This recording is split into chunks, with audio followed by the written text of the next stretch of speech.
Hello friends, daily dictation के लिए हमारे चैनल को सब्सक्राइब करें, लाइक करें तथा अपने दोस्तों को हमारी वीडियो शेयर करें। Ready start. भवन, पुल, सड़कों आदि के निर्माण में तकनीकी उपयोग से तेजी तो आई है, ढांचे मनोहारी बनने लगे हैं, मगर उनकी मजबूती और टिकाऊपन को लेकर अक्सर सवाल उठते रहते हैं।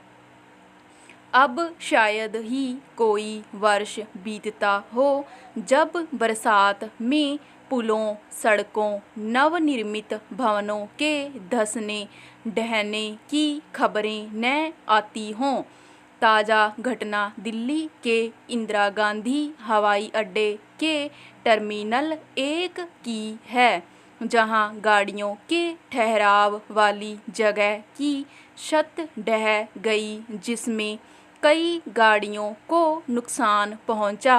एक व्यक्ति की मौत हो गई और कई घायल हो गए।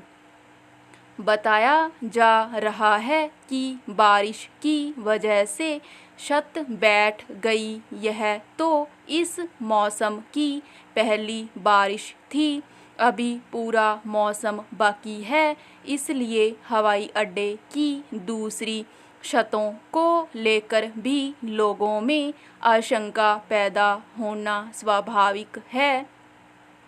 दरअसल हवाई अड्डे की छत लोहे के खंभे खड़े कर सिंथेटिक और लोहे की पतली चादरों से बनाई गई है।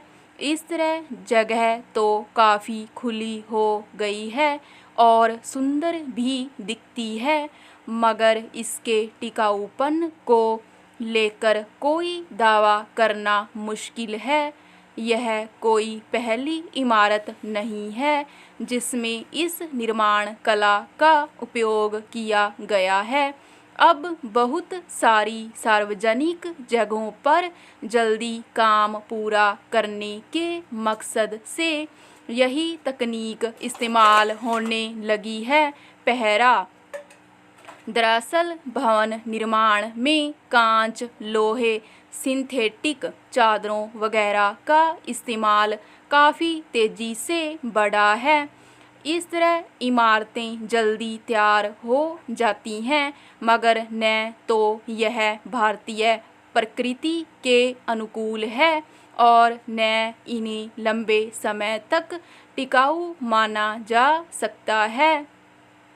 लोहे के खंभे को नट बोल्ट से जोड़कर बनाए गए ढांचे की समय समय पर मरम्मत जरूरी होती है, जिसका प्राय अभाव देखा जाता है। बहुत सारी इमारतें, सड़कें और पुल सरकार के दबाव में जल्दी तैयार कर दिए जाते हैं।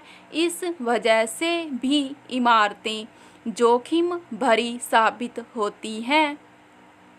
दिल्ली हवाई अड्डे पर हुई घटना के कुछ घंटे पहले मध्य प्रदेश के जबलपुर में भी हवाई टर्मिनल की नई इमारत की छत का एक हिस्सा बारिश की वजह से एक गाड़ी पर गिर गया। बारिश शुरू होते ही बिहार में कई पुल ढह गए। पिछले कई वर्षों से मध्य प्रदेश, बिहार आदि में पुलों के बाढ़ में बह जाने, सड़कों के धंस या बह जाने की खबरें आती रही हैं। पहरा। ऐसे अनेक उदाहरण हैं जब इमारतें जल्दी तैयार करने की हड़बड़ी में उनकी जल निकासी, छतों की मजबूती आदि पर पर्याप्त ध्यान नहीं दिया गया और बरसात शुरू होते ही उनकी पोल खुल गई। यह समझना मुश्किल है कि तकनीकी इस्तेमाल से जहां निर्माण कार्यों में मजबूती आनी चाहिए, वे इतने भुरभुरे क्यों साबित हो रहे हैं कि बारिश का हल्का दबाव भी झेल नहीं पा रहे। इसकी एक वजह तो साफ है कि निर्माण कार्यों में भ्रष्टाचार के कारण निर्माण सामग्री की गुणवत्ता से समझौता किया जाता है, मगर यह सब ऐसी व्यवस्था में बढ़ रहा है जो भ्रष्टाचार को कतई बर्दाश्त न करने के दावे करती है। आमतौर पर हवाई अड्डा और वहाँ के समूचे परिसर को सबसे सुरक्षित जगहों में शुमार किया जाता है, जहाँ हुए निर्माण से लेकर सुरक्षा व्यवस्था तक के मोर्चे को पूरी तरह चाक चौबंद माना जाता है। मगर बारिश ने इस बात की कलई खोलकर रख दी है। इस तरह इमारतों, पुलों, सड़कों के बारिश में बह जाने से न केवल बड़े पैमाने पर सार्वजनिक धन भी बह जाता है, आम लोगों की परेशानियां और बढ़ जाती हैं। इससे जान माल का नुकसान होता है। सो अलग स्टॉप।